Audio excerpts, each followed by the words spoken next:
this time the Netherlands really wanted to conclude a treaty with Japan on like a defense cooperation to enable both countries to exchange goods and to coordinate logistical stuff so they can practice easier together.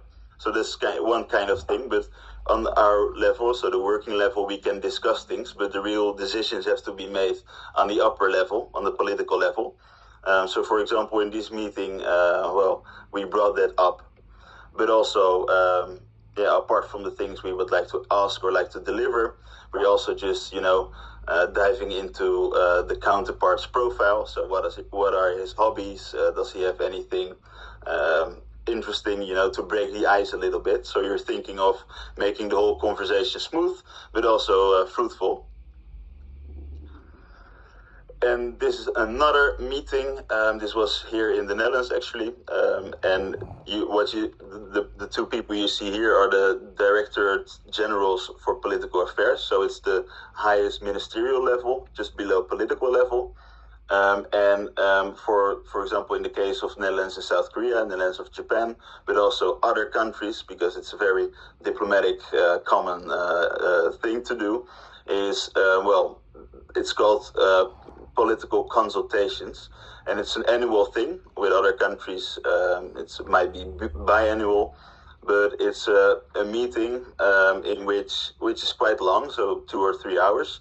And in this meeting, the whole spectrum of shared policy will be discussed. So, of course, the topics depend on the countries, but in this case, for example, between the Netherlands and South Korea, you could think of discussing the war in Ukraine, or you can discuss the DPRK, so North Korean involvement in this war, the role of the US, the international institutions, any kind of things that are relevant to the bilateral relationships.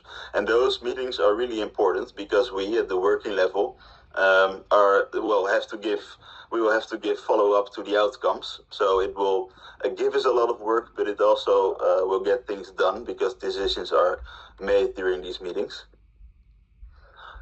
But of course, we also have other kinds of meetings. As I said, the work of a desk officer is very it's different every day. And in this case, we're looking at a table of mostly senior people. But this was very heartwarming to me, I would say, because you see here a lot of Dutch nationals who were actually captured by the Japanese when they were living in